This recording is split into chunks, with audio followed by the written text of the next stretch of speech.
Five, four, three, two, one. Yo! What's good, YouTube? It's your boy Moody, your coach of the Westchester Weaviles, and today we're playing the Kentucky Weaviles, coached by Chaos in the Sky.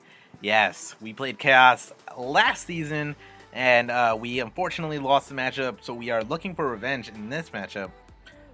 Chaos is pretty good. Chaos is the he's like the commissioner and or the founder of the TBU, and he definitely understands the game pretty well.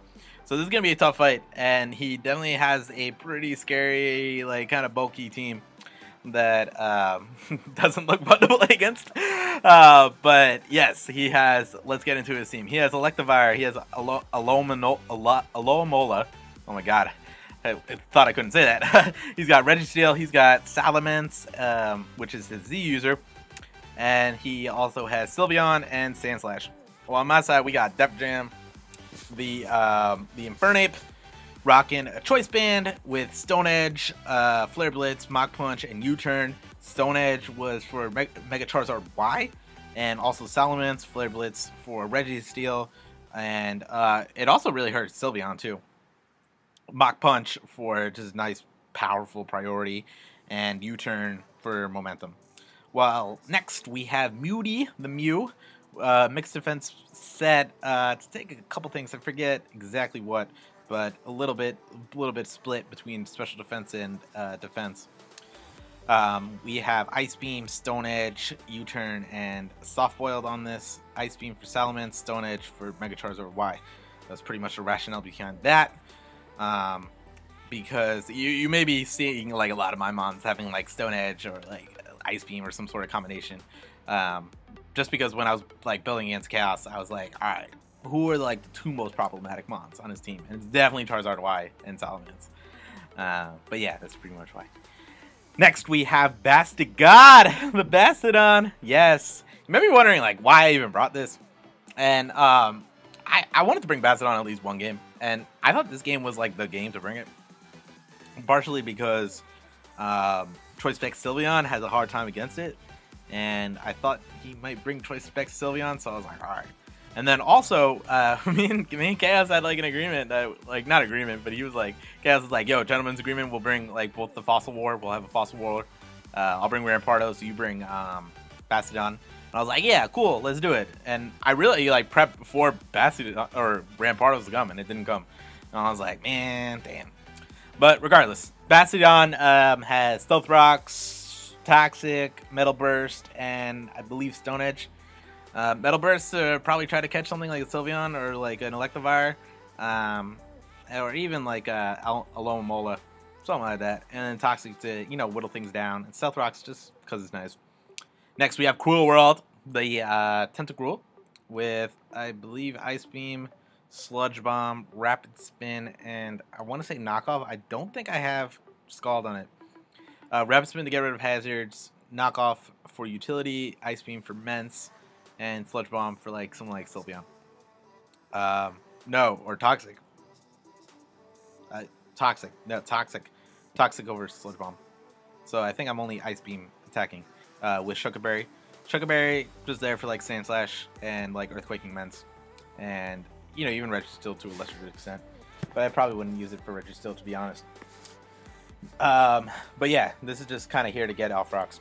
Next, we have Grashbell, the Heliolisk with Choice Scarf, Volt Switch, Dark Pulse, Thunderbolt, and I believe Surf. Or HB Ice. Don't really remember. Pretty much the idea behind this was I wanted to outspeed Zam, like an unboosted Zam, and hit it hard with like a Choice Scarf Dark Pulse. Would have done a lot, and if Zam was at a certain range, then definitely take it out with that Dark Pulse. And then plus, no, I got Dark Pulse Hyper Voice, Full Switch Thunderbolt, something like that. And then finally we have Dust, the Mega Pidgeot with Heat Wave, Hurricane, U-Turn, and Boost. Pretty standard stuff. But yeah, this is the squad. I don't feel like, just looking at his team, I don't feel that comfortable. I'm not gonna lie. His team has a lot of like just big time defense, and my team isn't that overwhelmingly offensive. Like I wish I had Haxorus in this matchup, to be honest, so I could boost up on like Registeel or boost up on Alomola and try to run wild on him. Even like Sand Slash to a degree would be something that I could like boost up on. But so this game might be a little tough because it is, offensively speaking, limited. Even though I have good offensive mons, I don't have good like good mons to get me over a hump of like certain walls, if that makes sense. But we are just going to lead off with Mew, the Mutie. A pretty safe lead to see what he wants to do. He goes for the Volt Switch. I'm guessing by that damage he's Choice Scarf, but he could be a variety of things. He could be like Expert Bolt or like some sort of berry. You never know. And then I decided to go into U-turn right here, and we decided to go into Def Jam. And then right now I decide to try to scare him out and go into U-turn. Judging by that damage, I wanted to U-turn there because I wanted to see if he wanted to stay in or not. Partially because even though he didn't show a move right there, right? I was thinking to myself, okay, he could either be like the Kiba Berry and he didn't want to take a gunk shot to the face, or I could be Kiba Berry, like he's probably not Kiba Berry, I should say. He's probably not Kiba Berry because he didn't want to take a potential like choice band gunk shot to the face, or a potential like Infernape. He wanted to kind of get some more knowledge on the Infernape before he like makes a move on whether or not he should attack or stay in or not. So he used the Almola as that, and that's perfectly fine. We do a nice 15% to that, and we go into Heliolisk right here, and then he decides to protect and scout for the Scarf, and scout what I want to go into, which is a nice play on his part. I was a little worried. I didn't go right for the Thunderbolt right there, because I was a little worried that he was going to Mirror Coat, and that's why I switched into Dust right here. And he switched into Registeel, and I'm like, alright, cool. And we decided to U-turn right here, and we decided to go into Mutie, because I didn't want this to happen. I didn't want Def Jam to get paralyzed. So we synchronized the paralyzation on him, which is kind of nice. If he has rest, though, it's kind of null and dull, but still just nice to get this thing paralyzed.